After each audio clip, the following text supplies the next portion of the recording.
कुछ नाम सिर्फ चुनावी इतिहास में दर्ज नहीं होते हैं, वरन वो लोगों के दिलों में, ज़हन में बस जाते। एक ऐसा ही व्यक्तित्व, एक ऐसे व्यक्ति जनपद शाहजहानपुर से निकले, जिन्होंने राजनीति में अपना परचम गांव से लेके देश के सर्वोच्च सदन तक लहराया। लेकिन वो एक राजनेता से ज्यादा एक जननेता के रूप में जाने। दोस्तों, आज के व्यक्ति विशेष में हम एक ऐसे ही व्यक्तित्व की बात करने वाले हैं, जिन्होंने अपने गांव, गरीब, गुरबा, खेती, किसानी, मजदूर, इनको कभी नहीं छोड़ा।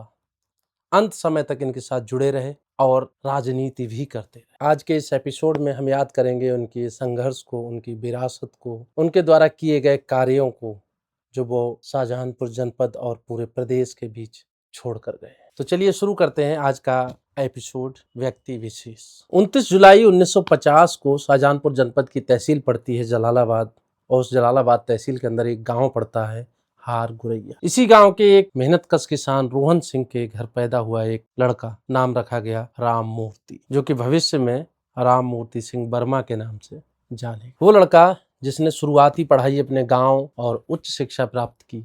उच्च शिक्षा में कानून की पढ़ाई की। कानून की पढ़ाई के साथ साथ, चूंकि एक दौर था ये जब राजनीति में युवा आ ही जाते थे, क्योंकि वो मेहनतकश लोगों की आवाज़ उठाते, किसानों की बात करते, मजदूरों की बात करते और प्रशासन शासन से लड़ने को हमेशा तैयार रहते थे। ऐसे ही व्यक्तित्व के धनी थे राम मूर्ति सिंह वर्मा, जिन्होंने कानून की पढ़ाई की और राजनीतिक जीवन में प्रवेश किया। कोई भी राजनेता राजनीति में तभी सफल होता है जब वो सामाजिक आंदोलन का हिस्सा रहा हो या सामाजिक चीज़ों को अच्छे से समझता हो। राम मूर्ति सिंह वर्मा जी इन सब चीज़ों को बहुत अच्छे से समझते थे, क्योंकि वो गांव, किसान, गरीब, मजदूर, इन सब से हिलते मिलते रहते थे। इनकी समस्याओं को सुनते थे, उनकी समस्याओं के समाधान के लिए वो आंदोलन करते, और जब आंदोलन होता तो प्रशासन से दो चार उनकी होती ही रहती थी। और उनकी यही मेहनत उन्हें राजनीति में आगे बढ़ाने में कारगर साबित हुई। इन्हीं सामाजिक कार्यों से मिली पहचान ने उन्हें राजनीति की ओर बढ़ा दिया। राजनीतिक सक्रियता बढ़ी तो लोगों में स्वीकार्यता भी बढ़ी, और उस स्वीकार्यता का प्रतिफल ये हुआ कि अपनी तहसील या अपने विधानसभा क्षेत्र जलालाबाद से वो कई बार विधायक रहे। न सिर्फ अपने विधानसभा क्षेत्र जलालाबाद से, बल्कि पड़ोस की विधानसभा क्षेत्र ददरौल से भी वो विधायक रहे। और न सिर्फ विधायक रहे, बल्कि उत्तर प्रदेश सरकार में मंत्री पद का भी दायित्व संभाला, जिसमें समाज कल्याण जैसा महत्वपूर्ण विभाग उनके पास रहा। और जब वो इस विभाग के मंत्री थे, चूंकि ये विभाग सीधे सीधे जनता से जुड़ा विभाग होता है, जिसमें कि पेंशन की बात होती है, समाज कल्याण की बात होती है, पिछड़ों के उत्थान की बात होती है, उन्होंने इन सभी मुद्दों पर धरातल पर काम किया। और यही कारण रहा उनकी लोकप्रियता प्रदेश में तो बढ़ी ही बढ़ी, अपने जनपद में बहुत ज़्यादा बढ़ी। और इसका प्रतिफल ये हुआ कि वो जनपद शाहजहानपुर से 2 बार सांसद भी रहे। शाहजहानपुर की जनता ने उन्हें देश की सर्वोच्च पंचायत में 2 बार भेजा अपने प्रतिनिधि के रूप में, और उन्होंने अपनी जनता को वहां पहुंचने के बाद भी निराश नहीं किया। उन्होंने संसद में भी किसानों के मुद्दे, गांव के मुद्दे, ग्रामीण सड़कों के मुद्दे और ग्रामीण विकास के मुद्दों को बहुत तन्मयता के साथ उठाया। ऐसा माना जाता है कि अधिकतर नेताओं की जो पहचान है वो उनके साथ चलने वाले लाव लश्कर से होती है, उनकी बड़ी बड़ी गाड़ियों से होती है।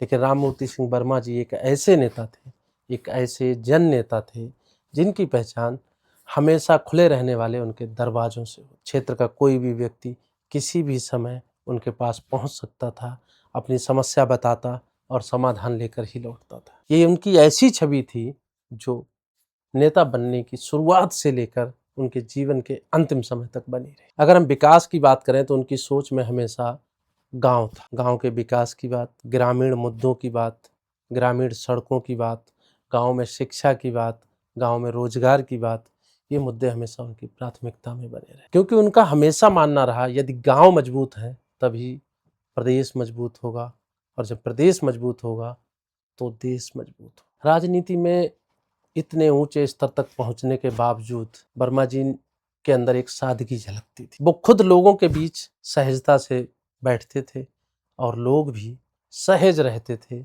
उनके आसपास होने पर। ये बात शाहजहानपुर जनपद में गाहे बगाहे कही जाती है कि राजनीतिक विरोधी भी उनकी इस कला के प्रशंसक थे कि वो एक ऐसे व्यक्तित्व के धनी हैं, विरोधी भी उनकी तारीफ करते हैं। जीवन के 71 बसंत देखने के बाद अप्रैल 2021 में राममूर्ति सिंह वर्मा जी का निधन हो गया। उनके निधन ने शाहजहांपुर का अपना एक जन नेता खो दिया। लोगों ने अपना एक ऐसा मसीहा खो दिया जिसने उनकी आवाज़ सड़कों से लेके संसद तक उठाई और कोशिश की कि लोगों की समस्याओं का निराकरण समय से हो सके। राममूर्ति सिंह वर्मा जी अपने परिवार में भी राजनीतिक विरासत छोड़ गए। आज के समय उनकी पुत्रवधू नगर निगम शाहजहांपुर की मेयर है और उनके पुत्र विधानसभा की तैयारियों में लगे। असल रूप में उनकी राजनीतिक विरासत उनके पुत्र या पुत्रवधू ना होकर उनकी वो यादें, उनके वो क्रियाकलाप हैं जो लोगों के बीच आज भी रचे बसे हुए। उनकी सादगी, उनका अपनापन, उनका लोगों से मिलना जुलना, असल राजनीतिक विरासत यही है। उनका जीवन हमें सिखाता है कि एक असली जनप्रतिनिधि क्या होता है, जनता के बीच रहकर उनकी समस्याओं का समाधान किस प्रकार से किया जा सकता है। आज उनकी जन्म जयंती के अवसर पर द रूहू टॉक्स परिवार की ओर से उनको सादर नमन। दोस्तों, आज के व्यक्ति विशेष में आप सुन रहे थे शाहजहांपुर जनपद के कद्दावर नेता, कई बार विधायक और 2 बार सांसद रहे स्वर्गीय राममूर्ति सिंह वर्मा जी की जीवन गाथा। आपको यह एपिसोड कैसा लगा हमें कमेंट करके जरूर बताइएगा। और हाँ, हमारा YouTube channel the Rohilkhand talks को सब्सक्राइब करना ना भूलें। अगर आपको वीडियो अच्छी लगी तो ज़्यादा से ज़्यादा लोगों के बीच इसको शेयर कीजिए, जिससे हमारा भी मनोबल बढ़े और स्वर्गीय वर्मा जी की जीवन गाथा अधिक से अधिक लोगों के बीच पहुँच सके। नमस्कार।